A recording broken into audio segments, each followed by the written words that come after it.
नमस्कार मित्रांनो, स्वागत आहे आपलं महा गव्हर्नमेंट एक्झाम या यूट्यूब चॅनलवर। तर आज आपण TCS आणि IBPS पॅटर्ननुसार काही महत्त्वाचे प्रश्न बघणार आहोत। तर मित्रांनो, व्हिडिओ शेवटपर्यंत पूर्ण नक्कीच पहा। मित्रांनो, यातला पहिला प्रश्न आहे, जागतिक प्राणी सुरक्षा दिवस खालीलपैकी कोणत्या दिवशी साजरा केला जातो?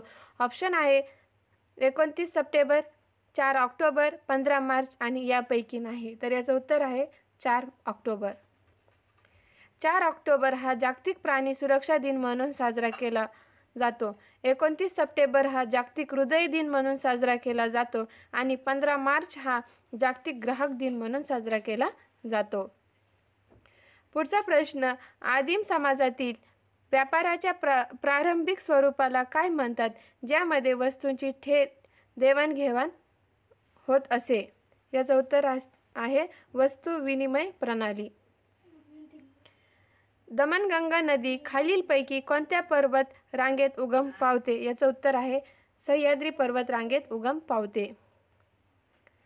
भारतीय राज्यघटनेच्या खालीलपैकी कोणत्या भागात मूलभूत कर्तव्याचे उल्लेख आहे? भाग 4A मध्ये उल्लेख आहे। पुढचा प्रश्न, भारताच्या उपराष्ट्रपतीची निवड खालीलपैकी कोण करते? भारताच्या उपराष्ट्रपतीची निवड हे संसदेचे दोन्ही सभागृह सदस्य करते।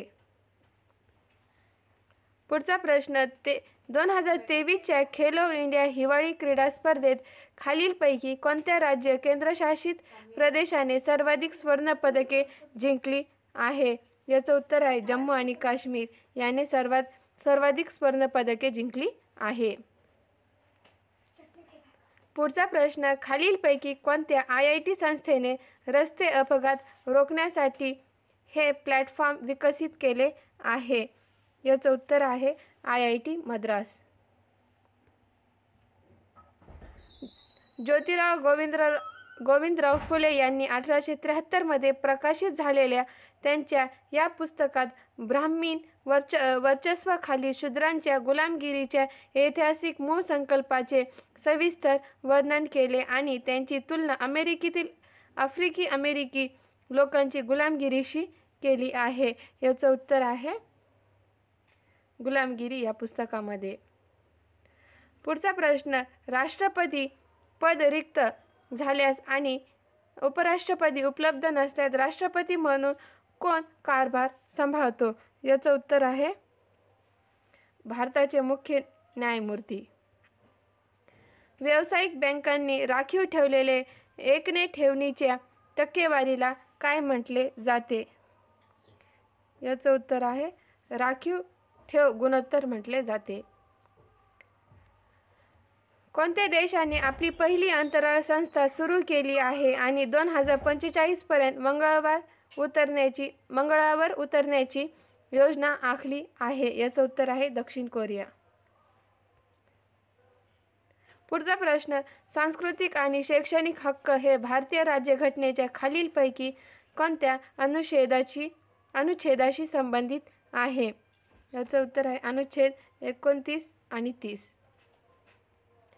विशिष्ट कालावधीत एखाद्या विशिष्ट क्षेत्रात जन्मलेल्या जिवंत अर्भकांच्या एकूण संख्येला त्या क्षेत्रातील हजाराच्या एकातील एकूण लोकसंख्येने भागल्यास त्यास डॅश डॅश म्हणतात,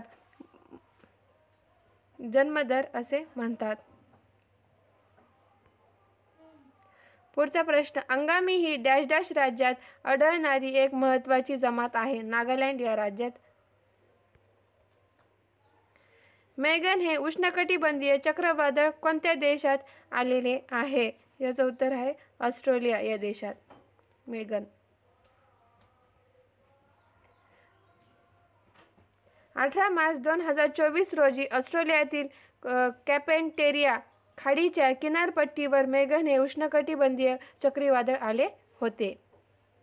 पुढचा प्रश्न, स्थानिक बांबू कारागिरांची कौशल्य वाढवण्याच्या उद्देशाने महाराष्ट्र सरकारने 2014 साली कोणत्या जिल्ह्यात बांब संशोधन आणि प्रशिक्षण केंद्र स्थापन केले? याचं उत्तर आहे चंद्रपूर या जिल्ह्यात। स्वामी दयानंद सरस्वती यांनी 1845 ते 1860 पर्यंत धार्मिक सत्याच्या सत्याच्या शोधात भारतभर प्रवास केला आणि शेवटी ते डॅश डॅश यांचे शिष्य बनले? याचं उत्तर आहे स्वामी विराजानंद. ताडोबा राष्ट्रीय उद्यान चंद्रपूर या राष्ट्रीय उद्यानाची स्थापना कोणत्या दिवशी करण्यात आली? याचं उत्तर आहे 31 मार्च 1955. महाराष्ट्राच्या धुळे जिल्ह्यातील 1857च्या उठाव हा भारताच्या नैऋत्य पट्ट्यातील डॅश डॅश गटांच्या सहभागाची साक्ष देतो? याचं उत्तर आहे आदिवासी सहभागाची साक्ष देतो. खालीलपैकी कोणते सिंधू संस्कृतीचे एकमेव बंदर शहर होते? लोथल हे सिंधू संस्कृतीचे एकमेव बंदर शहर होते. लोथल हे गुजरात राज्यातील पुरातत्वीय अवशेषाचे एक प्रसिद्ध प्राचीन स्थळ देखील होते. येथील याच शहराला गिनी हा म्हणून देखील ओळखला जातो. Thank you friends. माझं चॅनल सबस्क्राईब करा, लाईक करा आणि शेअर करा. धन्यवाद.